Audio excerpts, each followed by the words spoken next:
Саламатсыздар ма? Мен номері 5-ші жалпы орта білім беретін мектебінің 10-шы Г сыныбы оқушысы Орынбекова Ақерке Абайқызы.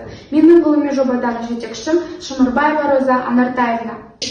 Менің ғылыми жобаға ұсынылып отырған тақырыбым қиынды маталармен жұмыс. Қазақ қолөнеріндегі басты символы ол құрақ көрпе болып табылады. Өнер таусылмас азық, жұтылмас байлық дейді дана халқымыз. Себебі сонау өткен замандардан бергі біздің қазақтың символы ол құрақ көрпе болып табылады. Осындай қиынды маталардан біздің апаларымыз неше түрлі ерекше бұйымдар жасаған. Себебі олардың қиялдары, ұшқырлары өте биік болып, осындай қиынды маталардан әдемі бұйымдар жасап шығарып отырған.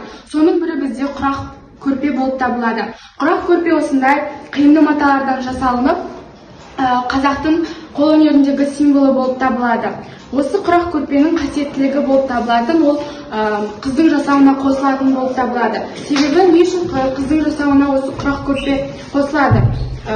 Яғни біз қиынды маталардан бағана айтып өткендей, қиынды маталардан осы құрақ көрпені былай қосып жасаймыз. Сол секілді қыздың да отбасы берік, ұстамды болсын, және де үбірлі-шүбірлі болсын деген ниетпен осылайынан артынан қыз жасауына осы құрақ көрпені апарып отырған. Әрине ол қиынды маталардан жасалынып отырған. Және де осы біз қарапайым үйде қиынды маталар өте көп кездеседі. Оларды біз қоқысқа тастамай, өзіміздің қиялымызға кішкене ерік беріп, осындай керемет дүниелер жасауға болады. Негізінен құрақ көрпенің 200-ден астам түрі бар. Олардың ең көп кеңінен тарағандары жаңағы 8 жапырақ құрақ көрпесі.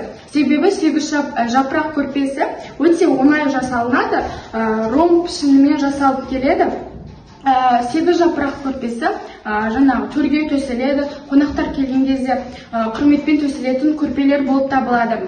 Негізінен осы құрақ көрпені біз 15-16 ғасырлардан бастап шеберлеріміз құрақ көрпені жасаған. Себебі сонау заманда адамдар киім тіктіріп немесе басқа заттар тіктірген кезде осындай шеберлерде өте көп қиынды маталар қалып кеткен. Сол себепті олардың өздерінің қиялдарына ерік бергеннен осындай керемет дүние шығарды, және де ол құрақ көрпе болып табылады. Құрақ көрпеге міндетті түрде өзінің матасы болады, және де оның маталарында түрі өте көп, 200-ден асады.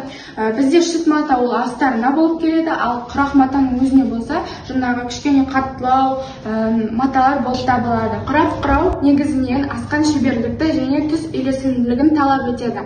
Негізінен құрақ құрауды біз пэтчворк техникасымен жасаймыз. Жаңа айтып өткендей, пэтчворк техникасы дегеніміз жаңағы осындай қиынды маталардан геометриялық пішіндер жасау арқылы біз құрақты құраймыз. Және ол пэтчворк техникасы деп аталынады.